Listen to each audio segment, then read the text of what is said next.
Late afternoon sunlight filtered through backyard branches, while neighbors watched silently. Unaware a quiet suburban standoff was about to erupt between a stubborn homeowner and an overconfident HOA president. Chainsaws roared angrily beyond the fence line while sawdust drifted through warm Oklahoma air, carrying the unmistakable sound of destruction toward a man who knew those trees better than anyone alive. Inside the house, Bobby Marcato froze mid-step, instantly recognizing the violent grinding noise outside. His corrections officer instincts sharpening as suspicion crept slowly into his mind. He moved toward the window carefully, heart steady from years handling violent inmates.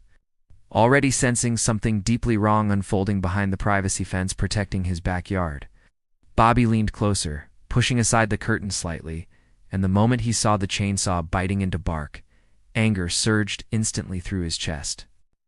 His backyard trees, towering maples planted long before he bought the property, were being cut down by two workers wearing bright vests. Standing nearby, arms crossed arrogantly, was Roscoe Blackwell, president of the Willow Creek Homeowners Association. Watching like a king overseeing property he believed belonged to him. Ow. Bobby stepped outside immediately, boots hitting the patio hard, his voice carrying across the yard with controlled authority learned through 15 years supervising dangerous federal inmates. "Turn that chainsaw off right now," Bobby shouted, his tone calm, but sharp enough to freeze the worker halfway through cutting another deep groove. The chainsaw sputtered down slowly, silence falling across the yard except for leaves rustling in the breeze and the distant hum of suburban traffic. Roscoe turned slowly, sunglasses reflecting the afternoon light, a smug smile forming as if he had been expecting a confrontation all along. "Mr. Marcato," Roscoe said casually, brushing sawdust from his jacket sleeve like nothing serious was happening on someone else's private property. Bobby walked closer, eyes scanning the half-cut trunk, realizing immediately these workers had already damaged several trees before he noticed. "Why are people cutting trees on my property?" Bobby asked quietly, his voice controlled, but every word carried restrained tension. Roscoe lifted a clipboard like it was a badge of authority and tapped the paper confidently with one finger. "HOA compliance order," Roscoe replied smugly.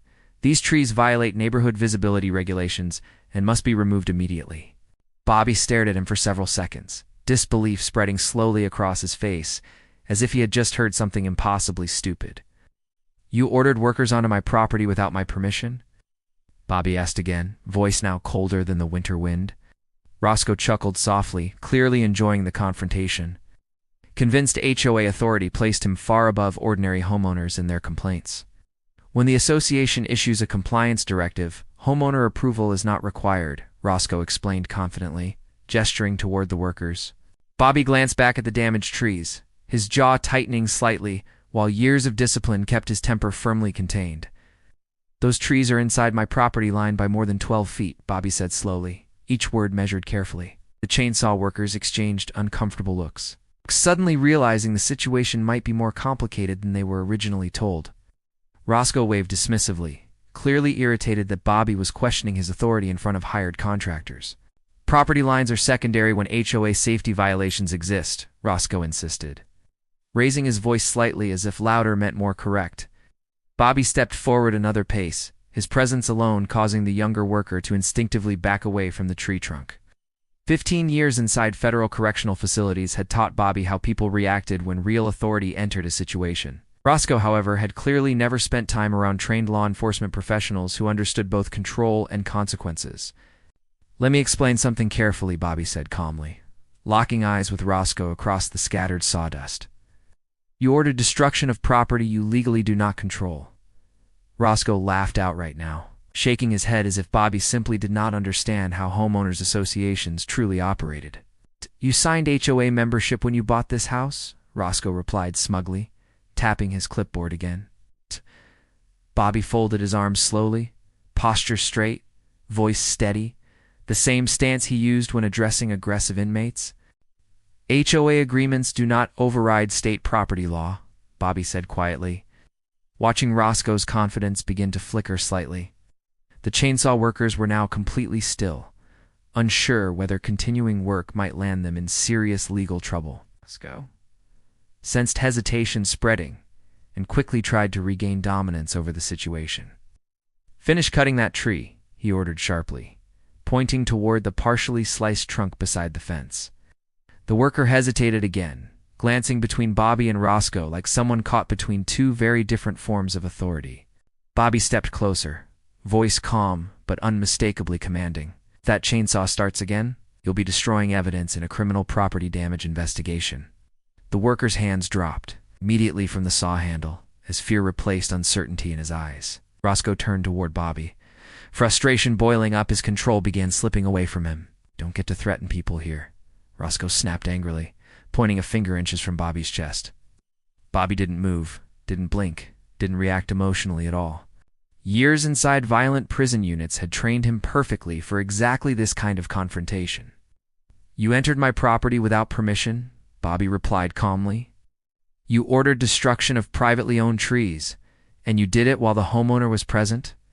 The weight of those statements hung heavily in the quiet yard. Roscoe suddenly realized several neighbors had begun quietly watching from their windows. Bobby slowly pulled his phone from his pocket and began recording the entire scene. Roscoe's confidence wavered again as the camera pointed directly toward him. "Why are you filming?" Roscoe demanded, voice tightening noticeably. Bobby answered without emotion, "'Cause what you did here may qualify as criminal property destruction." The word criminal landed harder than Roscoe expected.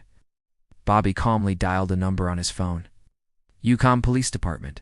I'd like to report unauthorized property destruction in progress." Roscoe's expression shifted instantly from arrogance to visible concern. "You're calling police over HOA compliance?" he scoffed nervously. Bobby continued speaking into the phone calmly, ignoring Roscoe entirely now. "Yes, officer. Several individuals entered my property and began cutting trees without permission. The chainsaw workers stepped even farther away from the equipment. One quietly whispered, 'We weren't told the owner was home.' Roscoe shot them an angry glare, realizing control was collapsing rapidly. Bobby finished the call, slipping the phone calmly back into his pocket. "Police will arrive shortly," he said simply. Roscoe laughed again, but this time the confidence was clearly forced. "You're making a huge mistake escalating this," Roscoe warned sharply. "No," he said quietly. "You made the mistake the moment that chainsaw touched my tree." Sirens faintly echoed somewhere in the distance now. Roscoe's posture stiffened as the reality of the situation finally started sinking in. Neighbors were now openly watching from sidewalks and driveways. The once confident HOA president now stood in a yard filled with witnesses. Police cruisers turned onto Willow Creek Drive moments later. Two officers stepped out immediately, scanning the unusual scene carefully. Bobby calmly approached them while Roscoe remained near the damaged trees. "Officer, these individuals entered my property and began cutting trees without permission." One officer examined the half-cut trunk carefully. Another officer turned toward Roscoe with a questioning expression. "Sir, who authorized this work?" Roscoe lifted his clipboard again, but suddenly seemed far less confident explaining. Bobby stood silently nearby while officers listened carefully to both sides. One officer quietly radioed something after hearing Bobby's explanation. Roscoe's arrogance slowly dissolved under official questioning. The officers walked the property line and measured distance from the fence. Their expressions changed noticeably when they confirmed the trees stood clearly inside Bobby's legal boundary. Roscoe swallowed hard as the officer returned toward him. "Sir, HOA authority does not permit destruction of private property. The workers were instructed to shut down equipment completely." One officer quietly informed Roscoe he could face property damage charges. Bobby watched calmly, years of discipline keeping his expression perfectly neutral. The lesson spread quietly through the neighborhood that afternoon. HOA authority ends exactly where private property rights begin. And some homeowners know the law far better than entitled presidents.